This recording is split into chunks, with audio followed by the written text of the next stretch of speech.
For those following my channel, you may recall me riding an Ibis Ripley AF for about a year. It was a good value bike, but I just did not get along with it. The coil fork paired with an air shock just felt unbalanced to me, and I felt like with stand-up technical climbing, it made it much more difficult since the fork was much more supple than the air forks I've been used to. Anyway, I sold that bike and bought my Nolly Fugitive 125, which I've been enjoying for over a year now. In fact, on this trip to Utah, I had one day to get a ride in, and we were close to Over the Edge Bike Shop. I was surprised to see that they actually had Nolly demo bikes, but I decided to try out the Ibis Ripley AF V2 and see if Ibis could redeem itself in my eyes. I took the Ripley AF on a close-by ride at Hurricane Cliffs to ride the Gem Trail, Dead Ringer, and the Hurricane Rim Trail. Basically 2 fast, mellow flow trails and 1 7-mile rocky trail traversing up and down along the Hurricane Cliffs. At 130-140 millimeters of travel, I was excited to feel how efficient the Ripley felt. 2 things definitely contributed to that. 1, the shop set up the suspension a tad bit firmer than I would have, and 2, the rental bike had a Maxxis Forecaster tire on the front and Recon on the rear. Stock bike from Ibis for the Ripley has a DHR2 on the front and Forecaster on the rear, so the rental bike had a little bit more of an XC tire choice, which I was quite happy with.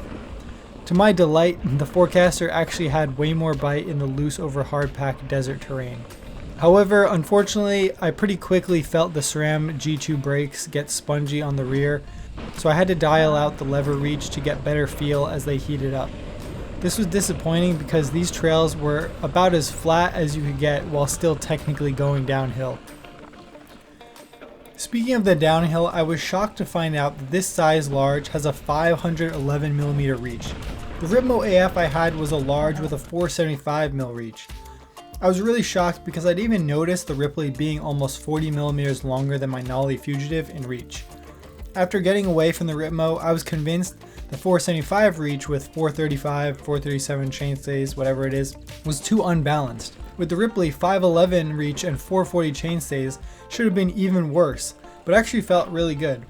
I'm not sure if it had to do with the desert terrain having a lot of grip or I actually felt quite balanced between the wheels, but I felt like I had good traction on the front tire. I felt balanced also despite the weird Ibis handlebars, which always kind of seemed to have a weird back sweep. This bike, unsurprisingly, was an efficient trail bike on the climbs. It had better responsiveness than my Nolly, and also better than the Stumpy 15 I tried a while back, even with that Genie shock. It felt exciting on the pedals and provided good feedback, which was something I wished for in the heavier, longer travel Ripley AF. Because when I bought that bike originally, I had kind of been led on to believe that the DW Link would just be so good, but with that amount of travel, I didn't love how squishy it felt still. Out here in the Utah desert, I loved how poppy the Ripley was. I turned the rebound up to almost fully open on both the fork and the shock and had a great time pumping and jumping any undulation I could. I guess I enjoyed the longer reach because the speeds were so much higher than on the East Coast. Even though these are pretty tame trails by Utah standards, the corners are swooping and fast, which is a rarity in New York. I think this made the longer Ripley easier to handle than I was expecting. You can probably see how timid I was on that rocky switchback down into the Gem Trail though. I suddenly felt really awkward with how far out the front wheel was. And I actually really want to dive into these geometry details a bit because this was an eye-opening ride for me to compare 2 of my preferred style of bikes with 2 different sizes. As I've mentioned on my channel, at 5'11", I decided to size down to a medium for the Nolly Fugitive that I bought. It has a 470mm reach, 434 chainstays, 625 stack, and about a 48-inch wheelbase. I run the stem all the way slammed with a 35mm rise aluminum handlebar and keep the bike in the slack position most of the time. This Ripley AF, however, came in at a 5'11 reach, 440 chainstay, 640 stack, and about a 50-inch wheelbase. I had originally shied away from the large Nolly because they too have a massive reach for a size large at 495. But this ride is making me think it wouldn't have been that weird.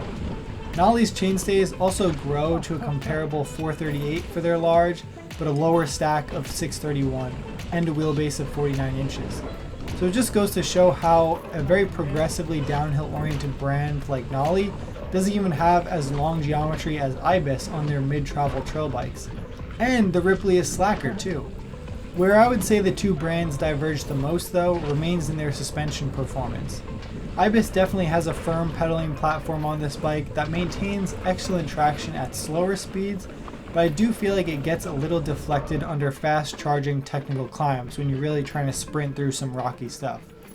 The Nolly on the other hand, you can really feel dig into the technical climbs, and the firm lever on the shock is easily reached for fire road climbs.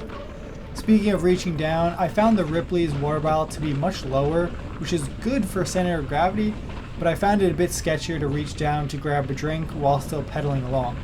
It's not a huge deal, but something I noticed since the Fugitive has a vertically mounted shock, and thus the bottle can be held up further on the down tube in a more centralized spot. Before we go any further, I want to touch on the value and component spec of this Ripley. Personally, I got lucky with my Nolly and had some parts upgraded at no cost because of supply issues, so I got a few SLX upgrades over the Dior build package. With the Ripley, Ibis specs a Dior setup on the $3,500 build with RockShox Select suspension.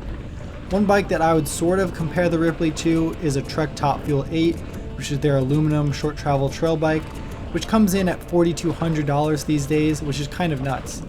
The Top Fuel has some XT SLX components, but a rhythm fork, so I think I'd take the Ripley over the Top Fuel. You can actually bump up to the $4,000 build on the Ripley and get Ibis's in-house 933 wheels and Eagle 90 transmission, and I think that's the better value. Throw a set of better brakes on the $4,000 build after you wear out the SRAM G2 4 pistons, and you've got a fun, poppy, and durable little alloy trail bike. I also wonder how the aluminum transition Smuggler would stack up against the Ripley, because they also hit that $3,500 price point with a 130-140 build, but I'd imagine the Smuggler is a bit more hard-hitting of a bike than this Ripley AF. That's just an assumption based on Transition's brand ethos, but neither the Transition or Ibis come with a piggyback rear shock like the Fox Float X on my Nolly. If I were to actually purchase this bike, I think I would still size down to the extra medium that Ibis offers in order to match my northeast riding. Furthermore, I know it probably helps Ibis consolidate their supply chain, but I love the way these mid-travel bikes can transform into bigger hitting all-mountain or light enduro bikes. I think for the average consumer who will have a bike for a long time, who may move around or travel with their bike or expand their fleet over time, having that modularity with the frame is super cool. And the Ripley offers this too, where it can be changed into the Ripmo with a different shock. And I love when brands do this. Even though I haven't done it with my Nolly, they can do the same thing, where the Fugitive offers the same ability to bump up from 125, 140 to 140, 150 with just a shock change. This to me is a huge selling point, as it ensures I have options even as I might move to a more mountainous area, or if my priorities change and want a dedicated XC bike and I can afford to bump up my short travel trail bike to more of a light duty enduro build. Overall, I think the Ripley AF is a great alloy trail bike that can handle some rowdy terrain while still being fast and snappy on flowier rides.